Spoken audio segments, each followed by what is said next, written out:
Okay, there are two types of pattern of commitments. First one is pattern of under commitment. The other one is pattern of over commitment. So pattern of under commitment is recognized by under involvement in the job in comparison to what could be expected from employees. So basically, pattern of under commitment means under achievement. That means employee cannot be able to achieve work performance, or the performance are below the acceptable level.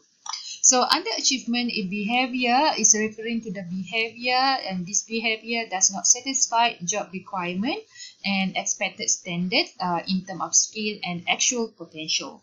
And another is temporary production impediments and procrastinations. Procrastination is referring to the postponing.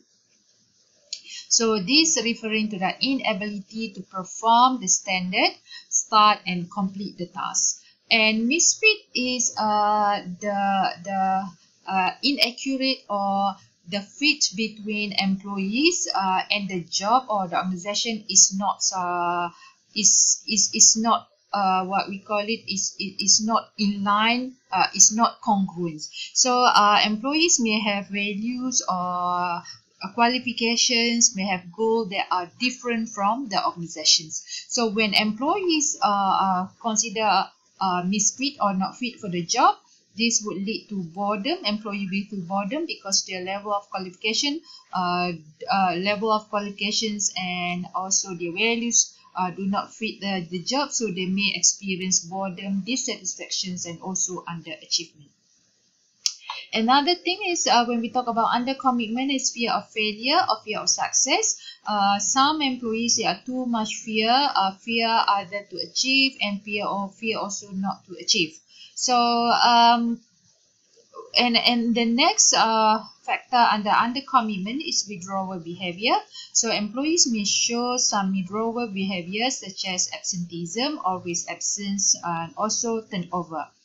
And the next under commitment is presenteeism. That means employee presents physically, they come to the office, they come to work, but psychologically and mentally they were absent. So that's what is meant by presenteeism. So next patterns of overcommitments. These overcommitments is referring to employees a commitment if above and beyond the requirements. So intense over involvement and very strong work. So they are really committed above and beyond the job requirement. However, this will result in physical and health problem because too much work and no time for relax, no time for rest, balance between life and work will result also in physical and health problem. The example of patterns of overcommitment is workaholism or addiction to work. It's not addiction to the drug, but this one, addiction referring addiction to the work. So employees who have this kind of workaholism or addiction to work or work addicts, they are obsessive and compulsive, have the needs which are obsessive and compulsive to work. So they always think of work. They cannot feel calm if they didn't do work. So this kind of form of addictions, they want to always working, and however, even though they always working, it does not necessarily they achieve something. Work addiction, however, is more referring to the enjoying their work.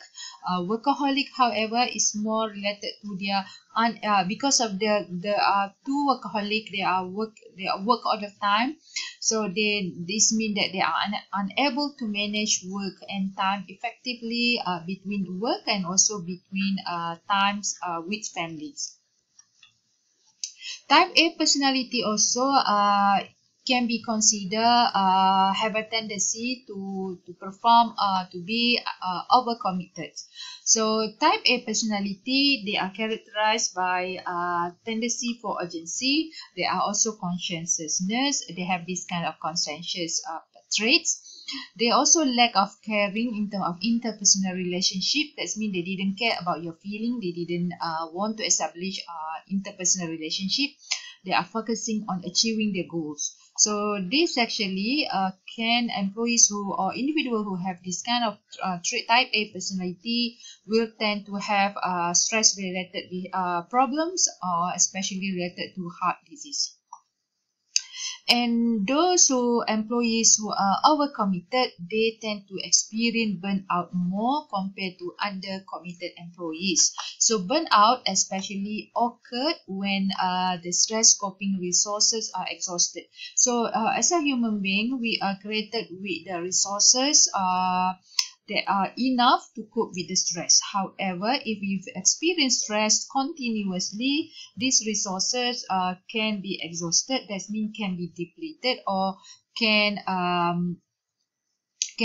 be overused. So it's not be able to manage, be able to be used to cope with the burnout anymore.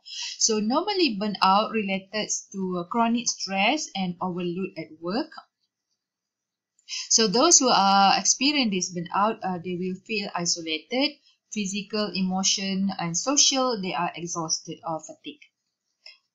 So normally employees who experience burnout normally work in the job that have to deal with the people. For example, customer service, salespersons. So anyone who have to deal with the people or job that are people oriented tend to experience burnout more.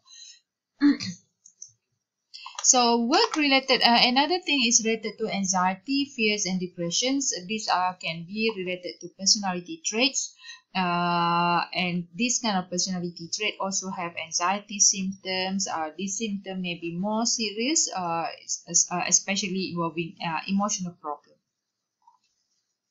So work also can be influenced by personality disorder. So those who have this kind of personality, narcissism, paranoia, antisocial, and aggressions, those who have this kind of personality, if you have to work with this person, or you yourself having this kind of person, you tend to easily get stressed, because this kind of personality, if you have to work with them, it actually didn't care much about other people feeling, but focusing just on their feeling, on their achievement, on their interest.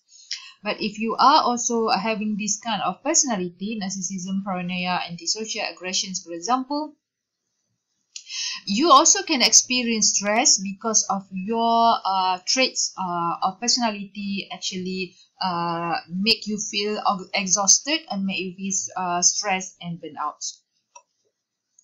And even many dismissal or disciplinary actions at work, that means employees who have as the terminated employees, sometimes because they show some disciplinary problems related to the personality clash. For example, there are employees who have this kind of disruptive or counterproductive productive behavior. So these counterproductive behaviors such as negative attitudes, tardiness, and coming late all the time, hostile speech, showing aggressive behavior, bullying, sabotaging. So this actually can impair work performance, can impair also harmony relationship with colleagues. So some these actually are not good behavior to be found in the organization. So normally, if organizations found any of the employees showing this kind of behaviors, they will be terminated or they will be fired. So organizational effectiveness are in general, organizational effectiveness related to both employees' physical and employee psychological well-being. So it is important for the organization, in order to be active, they need to have employees who are physically healthy, and at the same time also they have psychological health as well, or we call it psychological well-being. So each aspect of the workplace, so any aspect in the organization should be created or should be available to support employee health and also organizational health. So holistic approach need to consider all aspects, not just health and safety, but also in terms of other things. And it is important for the organizations to plan their work-related activities, so that these activities or initiatives can be used to promote employees and organizational health. Sometimes in the organizations, the organization provides the programs to help employees dealing with the well-being, dealing with the problems in terms of mental, psychological problem. But sometimes employee themselves, among members of the employees, themselves, they develops programs to help the welfare of the other employees. So this employee assistance program is actually being developed by the employees themselves. So this can be from the employees or developed by the employees or from initiated by the organizations. But when we talk about employee assistance program, it is employees among themselves who provide the program to assist other employees who experience the program. So this employee assistance program can be broad range of in-house, that's mean in the organizations they have this kind of assistance program, can be outsourced services, that's mean other outside the organizations program, or job-based interventions, or maybe job-based in order to improve the performance of the organization of the employees, or to improve the well-being of the employees, they provide job-based intervention. But these are in-house, broad range in-house outsourced services and job-based interventions are known as employee assistance program. So the purpose of an employee assistance program is to influence work health on the various levels, such as maybe identifying problems among employees, informing employees regarding the problems that may exist among in the workplace, or motivating employees how to change employee attitudes to be better in terms of their development, career development, and so on. And also to provide access to counseling and treatment if employees experience psychological problem. So it is important employee assistance program. This is more related to employees because employees themselves understand only employees understand employees. So having this developed by employees could actually help employees overcome some of the problem that employees may experience while working in the organization. So to promote health, so this employee assistance program normally is to promote health at least at 3 levels. First one is at the organizational level, and second one is at the work environmental level, and also individual and group level. So at each level there will be some activities for to help employees deal with the problems, health problem. So for example, here organizational health problem, for example, getting employee asking management to involve and to provide support for the employees. Work environment, for example, in the work environment, they provide physical hygiene factor such as health message, healthy working condition, and so on. So this actually how they do when it comes to the activities regarding work environment. Individual and group, for example, they may these involve aspects such as healthy working and life attitudes, so they encourage this. So this is very important.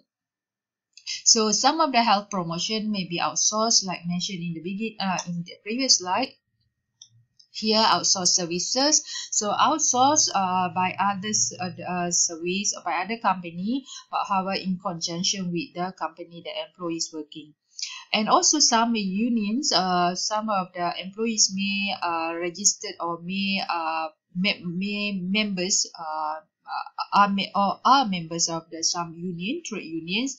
So when employees are members of the union may have control over health promotions in the workplace. So union may play a role also if the employees belong to the union. Okay, that's it. Thank you so much for this semester. This end our chapters in this textbook.